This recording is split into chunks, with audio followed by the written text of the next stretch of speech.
Hello friends, I am Apriti. Welcome back to our channel plants space. आज हम lady palm के बारे में बात करेंगे, जो कि इसका कॉमन नेम है। वैसे इसको ब्रॉड लीफ लेडी पाम या रेफिस एक्सेल्सा भी कहते हैं। ये एक फैन पाम की ही वैरायटी है। ये एक ब्यूटीफुल इंडोर और आउटडोर प्लांट है, यानी कि आप इसको इंडोर भी ग्रो कर सकते हैं, आउटडोर भी ग्रो कर सकते हैं।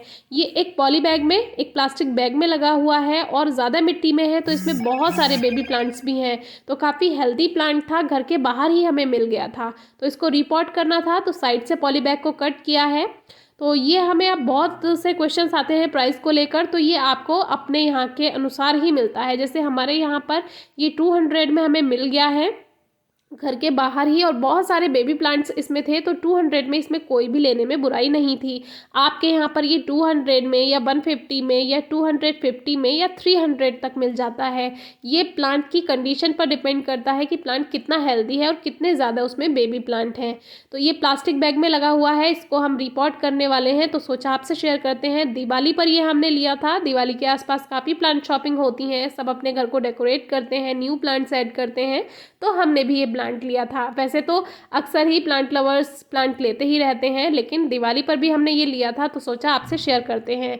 तब शेयर नहीं किया था क्योंकि रिपोर्टिंग के बाद भी आपको प्लांट दिखाना होता है कि प्लांट ठीक चल भी रहा है या नहीं, तो सोचा कि 1 महीने का कम से कम वेट करते हैं।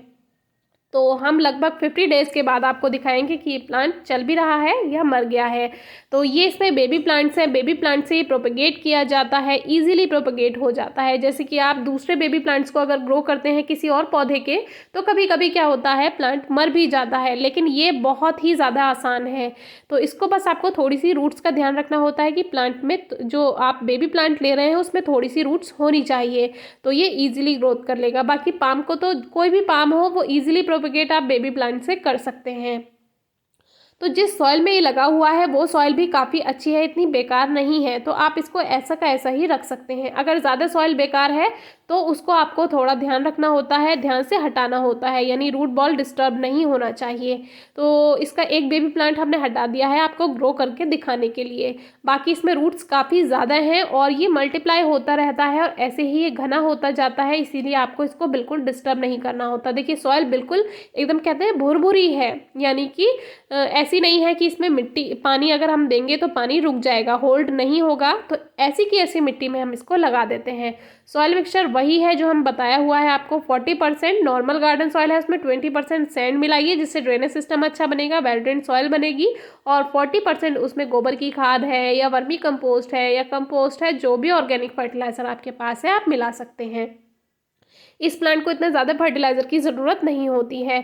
तो वैसे तो हम साइड से ही इसमें और सॉइल डाल देते हैं, लेकिन जैसे कि इसमें फर्टिलाइज़र तो बिल्कुल भी नहीं है जो नर्सरी से प्लांट्स आते हैं, तो इसके लिए साइड से हम थोड़ा सा गोबर की खाद, ये अच्छी तरह बनी हुई डिकम्पोज हुई भी गोबर की खाद होनी चाहिए, यानी कि ऐसा नहीं है कि आप कच्ची गोबर की खाद ऐड कर दें, तो उससे क्या होगा, फंगस का डर रहता है। तो अच्छी तरह से डिकम्पोज हुआ फर्टिलाइज़र ही आपको यूज़ करना है।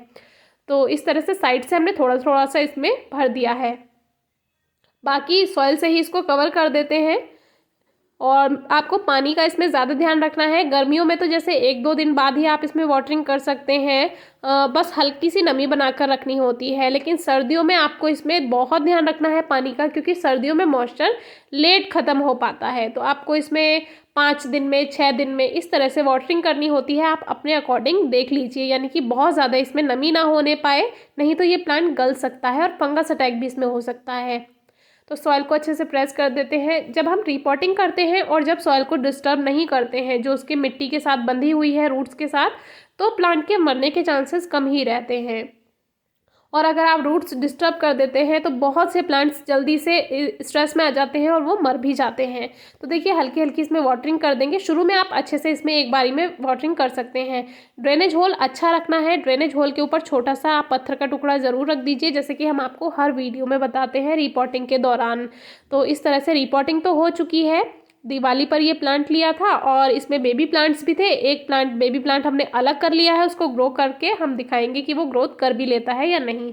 तो 50 दिन के बाद आप देख सकते हैं प्लांट बिल्कुल हेल्दी है और बहुत अच्छे से ये ग्रोथ कर रहा है।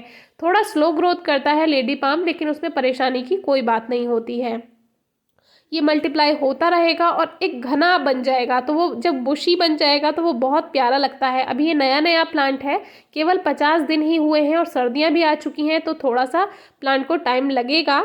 बाकी जो नर्सरी से पत्तियां बनकर इसमें आती हैं वो कभी कभी ख़राब भी होती हैं, तो उसमें कोई परेशानी की बात नहीं है। जो पत्तियां बेकार हैं उनको कट कर सकते हैं, क्योंकि न्यू ग्रोथ आपके यहाँ पर आकर प्लांट वैसे ही स्टार्ट कर देगा। बहुत ही प्यारी पत्तियां होती हैं। अभी ये प्लांट इतना घना नहीं है, लेकिन जैसे जैसे इसमें बेबी प्लांट्स आते जा रहे हैं ये और घना होगा। ये इसका स्टेम होता है जो कि इसमें हल्के हल्के से हेयर्स होते हैं, तो वो इसको एक अलग लुक देते हैं, जो कि ये भी बहुत प्यारा लगता है। तो इसकी प्रूनिंग पर बहुत ज़्यादा ध्यान रखना होता है, वो हम आगे भी आपको बताएंगे। लेकिन जैसे दूसरे प्लांट्स की इसकी प्रूनिंग की जाती है, ऊपर से नहीं कट किया जाता है, इसमें प्रूनिंग डायरेक्ट नीचे से की जाती है। यानी कि पूरी ही टहनी अगर बेकार हो गई है, ग्रोथ नहीं कर रही है, तो उसको नीचे से आप पूरा कट कर दीजिए और फिर उसमें से ही ग्रोथ स्टार्ट होती है। बेबी प्लांट्स आते जाते हैं, प्लांट घना होता जाता है। तो ये है वो बेबी प्लांट जो हमने सॉइल में लगा दिया था और देखिए आराम से चल रहा है, बिल्कुल अच्छे से ग्रोथ कर रहा है। तो यही आपको दिखाना था कि आप इसका बेबी प्लांट बहुत आसानी से ग्रो कर सकते हैं। इसमें हल्की नमी बनाकर रखें, इस बात का आप ध्यान रखें। इंडोर रख रहे हैं तो लाइट पर ध्यान दें, यानी कि ब्राइट लाइट पौधे को ज़रूर मिलती रहे। अंधेरे में रखेंगे तो प्लांट मरने लगेगा या फिर स्ट्रेस में आ जाएगा।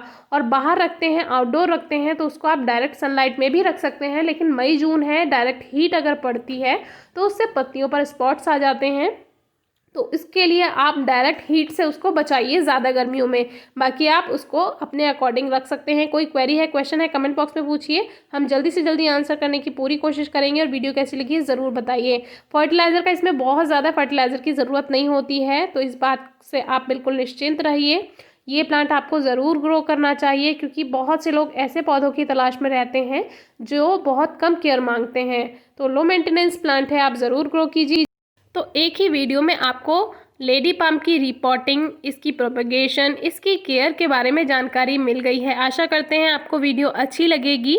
और ये 12 इंचेस का पॉट है, इसमें ही प्लांट अच्छे से ग्रोथ करेगा। लेडी पाम अगर आप ग्रो कर रहे हैं तो इसको हमेशा शुरू से ही बड़ा पॉट दीजिए, क्योंकि जितना ज़्यादा प्लांट फैलेगा, इसकी रूट्स बहुत नीचे तक जाती हैं और ये मल्टीप्लाई भी होता है।